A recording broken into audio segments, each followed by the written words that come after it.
Hi, I'm Tim. Welcome to our channel and thanks for logging on. Today we're discussing the Vacheron Constantin Overseas Chronograph reference 49150 in rose gold.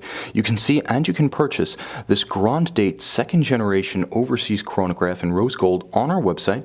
Subscribe to our YouTube channel if you enjoy these videos, and please click on the card in the upper right hand corner of this screen at any time to see our full commercial listing for this watch with additional accessories included in the sale, high resolution images for your desktop, and of course complete pricing details for this Vacheron Constantin Overseas.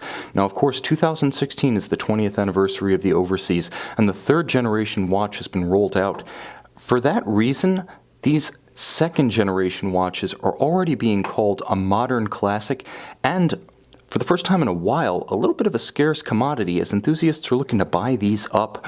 Now, it's the loss of the ratio of dial to bezel, the change in the case size, and most of all, the loss of the beloved double-digit date in the newer in-house caliber chronographs that's driven many enthusiasts to this second-generation model.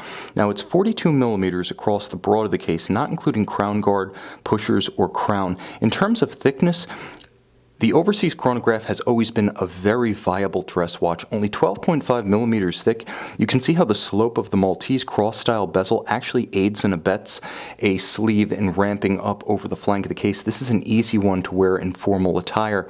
Now, from lug to lug, it has a good modern stance, 51 millimeters across the wrist, and yet on my 16 centimeter wrist, it wears very securely.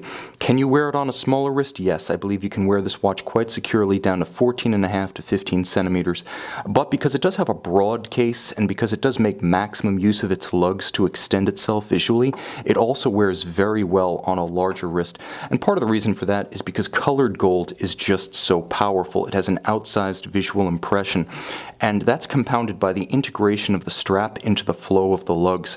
Now, of course, the Overseas looks equally coherent whether it's on a strap or a bracelet, but in this case with the beautiful blue lacquered dial with rose gold accents, the blue, beautifully bolstered, monotone stitch alligator leather strap, beautifully tapered, is the perfect aesthetic match for this watch. You want to put it on a bracelet or a rubber strap for water play, and with 150 meter water resistance, the watch can play in the water.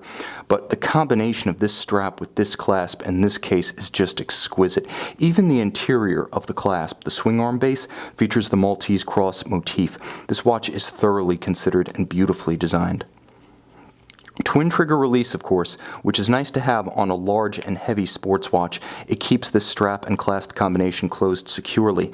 Now, you can see that the strap is fixed by screws, the more secure way of affixing a strap to a big and heavy sports watch case. So every square millimeter of this watch is carefully considered both for its aesthetic impact and its practicality. Now, you'll note that there's a nice contrast between the brushed hoods of the case, the hoods of the lugs, and the tops of the case against the beautifully polished flanks of the case and the polished flanks of the bezel. This contrast of metallurgy is all rendered by hand, and it's part of what you get when you buy a watch, a sports watch of this ilk. Beautiful hand-rendered finish. Now, the dial itself is exceptional. Again, it's the ratio of dial to bezel to case that made the second generation watch so charismatic. And you can see that with the beautiful dish of the minutes track, outboard of all applied rose gold and luminescent hour indices. Now, the watch is easy to view at a glance in low or no light because of the luminescence.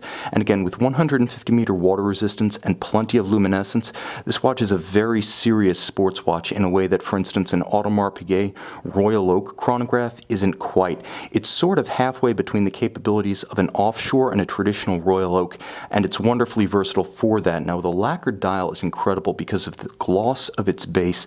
It appears perpetually in a state of liquid mass, almost as if it's wet perpetually, beautifully glossy.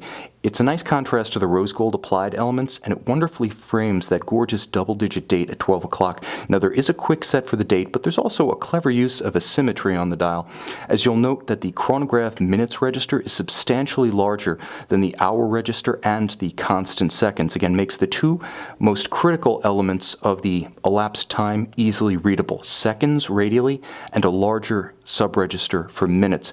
There's a thoughtful logic to this dial, as well as a beauty to the golden chapter rings to each of the sub-registers and the applied Maltese cross emblem.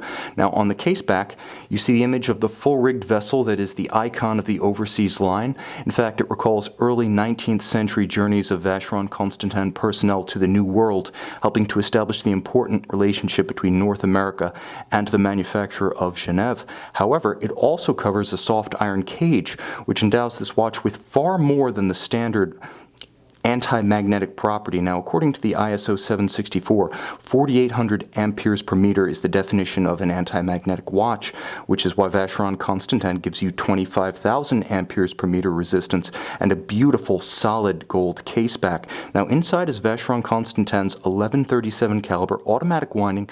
It's based on a Frédéric Piguet 1185, so it's an integrated column wheel vertical clutch movement, unidirectional winding for efficiency. It has a 40-hour power reserve, and it's modified to include the double-digit date module by Vacheron. Of course, with a vertical clutch and a column wheel combination, it's a crisp movement to actuate, and it's a smooth movement to actuate, stop, and reset. You can see, thanks to the vertical clutch, the seconds hand starts without jump. It always stops without stagger, resets precisely, and if you're of the type who prefers to have center seconds on your watch rather than watch a subdial, with the vertical clutch refinement, you're able to run the chronograph continuously to have seconds at center. Now, this watch is a classic from the second generation that's already being considered by many to be, up to this point, the definitive Overseas. Many simply haven't embraced the new watch. This is one of the most handsome, one of the warmest, one of the most charismatic models of the definitive generation of the Vacheron Constantin Overseas. It's like you're watching a soloist playing out the one last long, sad note, wishing it would never end. That's how I feel about this watch, and if you feel like I do, you can see it and you can buy it on our website.